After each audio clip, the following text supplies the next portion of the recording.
Manchester United won, Chelsea won, two of the big six teams in England going at each other with a real lack of quality and seemingly an inability to complete the basics, leading to a really weird match of football, which we're going to cover today. So let's take a look. So we're going to start off with Manchester United on the ball in the deeper phases, because despite the lack of technical ability on display, there were a couple of interesting tactical points in this area of the pitch. Mainly it's going to be Onana taking his time on the ball, often becoming a third centre-back, but being incredibly patient, as we know he is, and the two centre-backs splitting a little bit wider. Now what this allowed United to do was actually push Mazraoui much further forward down the left-hand side. Now the effect of this was that it made Chelsea quite passive, because as Mazraoui would move forward, towards the halfway line on occasion, Madueke would go with him, and this gave Chelsea a lack of players to really commit high on the press. And when you kind of factor in the fact that Onana's taking his time, often drawing players towards him before popping the pass off, United had several instances where they were able to play through this first phase relatively comfortably. Sometimes it could be Dalot inverting into these positions from right back, but also Casemiro and Ugarte, two players that sometimes struggle a little bit perhaps in these areas. But because Chelsea were largely passive, United were able to play out from the back somewhat regularly in this match. It wasn't clean, it wasn't always crisp, but it sort of got the job done and allowed them to move a bit further forward. Now once Manchester United moved the ball a little bit further forward up the pitch, we started to see rotations and a slight change of shape. Lisandro Martinez moving towards the left hand side, again Mazraoui playing fairly high, sometimes out wide on the left, sometimes inverting into midfield, but certainly higher than the rest of the defence. De Ligt would take up the role of the central centre-back, and then Dalot would drop a little bit deeper to form this back three. We have then, of course, have Ugarte and Casemiro in the midfield. Two central midfielders, two holding midfield players, largely. So they were quite comfortable kind of operating in this position, just in front of the centre-backs. They're not going to venture too much further forward, and it gives United a decent base here. Again, Chelsea often fairly passive in the way that they pressed. The likes of Cole Palmer, not the most intense players off the ball, and it did give United the opportunity at times to try and take control.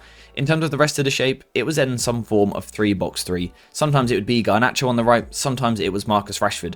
I quite like to see that. I am a fan of rotating wingers. The big problem that United had was I felt initially they were patient. We had moved the ball forward into a wide position. We would then try and get several players over into that area, be patient and try and create an overload. Get 3 or 4 United players in close proximity on one wing. The real problem was the lack of technical ability on display was really poor from most of the Manchester United team. If we take the midfield category but also branch into the forwards a little bit, so we're talking Casemiro, Ugarte, Bruno Fernandes, Alejandro Garnacho and Marcus Rashford, none of them had a higher pass completion rate than 79% in this football match, which is going to give you a sort of idea of the match that we saw. Players unable to do the basics, which tactically causes things to break down. So because the technical quality wasn't there from United, tactics never really got that interesting for United on the ball. We never really saw that fun tactical side of the game for United, and you can see it in the threat across the match as well. United never really had a sustained spell of control.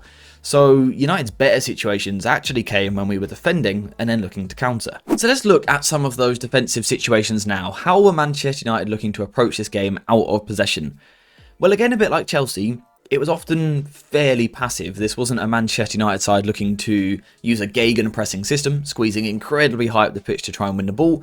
We didn't see that in this game. Again, it was relatively passive, at times in a 4-2-3-1 formation, with Bruno Fernandes helping out in midfield.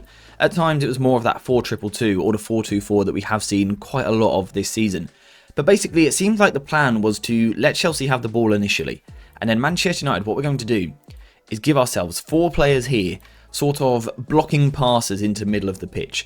Now, what we are doing at the same time is actually leaving a lot of room in behind. Cole Palmer has spaces he can pick up, Neto has spaces he can pick up, Madueke would hold the width a bit more as Gusto moved forward.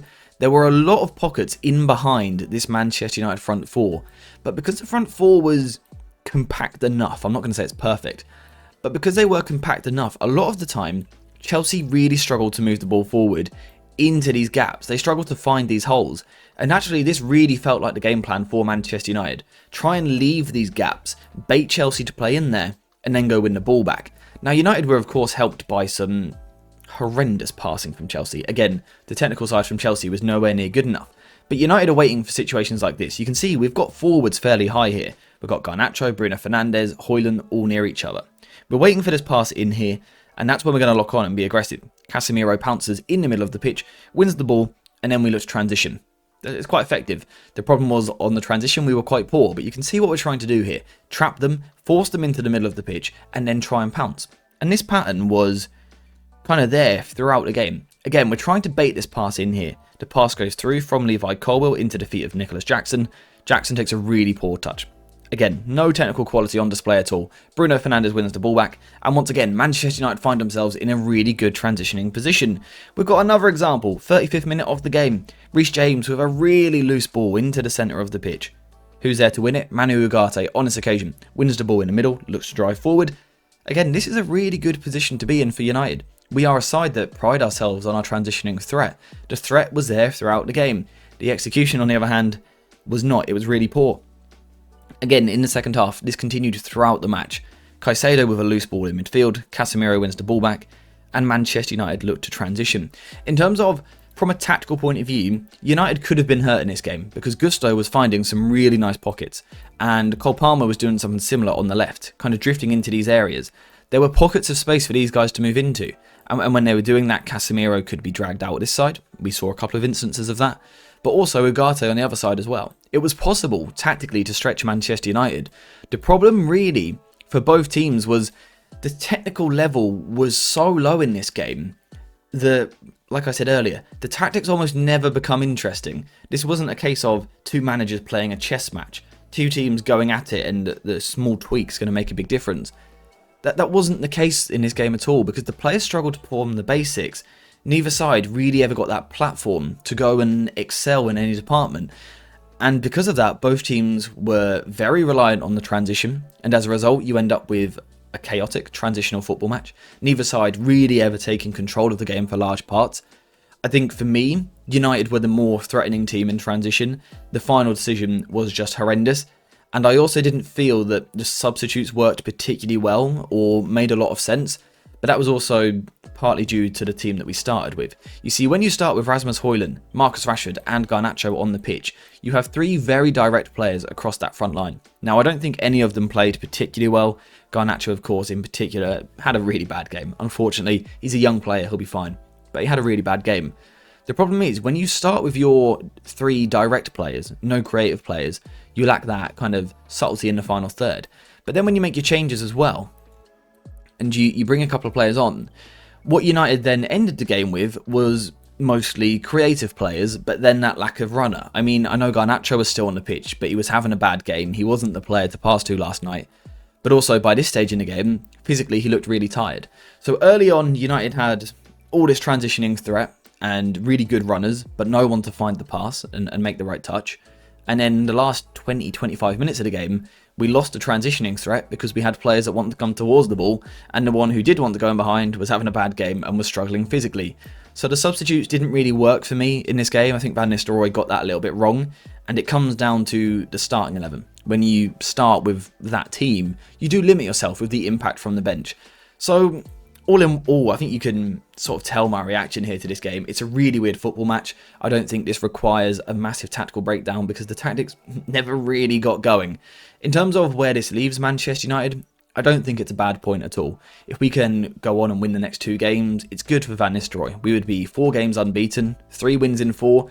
It would be a nice little place going into the international break to try and then build from there onwards under the new manager. In terms of tactically this game, if we're talking about Van Nistelrooy, it was okay. It felt largely similar to Ten Hag, waiting for transitions and big moments rather than brilliant patterns of play to play us through the press or things like that. Tactically, it felt a little bit open from both teams. Neither side capitalised. It led to a boring but kind of entertaining football match at the same time, which has left me a little bit confused. I've tried to clear it up a little bit for you guys today, what kind of happened in the game. Maybe you guys can help me out as well. Get in the comments down below. What happened in this football match? What was going on? Who was to blame for the lack of quality? Was it tactical setup? Was it technical quality from the players? Was it fitness levels? Was it the drive from the players? Let me know what you think in the comments down below. But I think apart from that, we've finished for today. So thank you guys very much for watching. I hope you have enjoyed this video. Apologies, it was a little later than normal. But as always, I'll see you in the next one.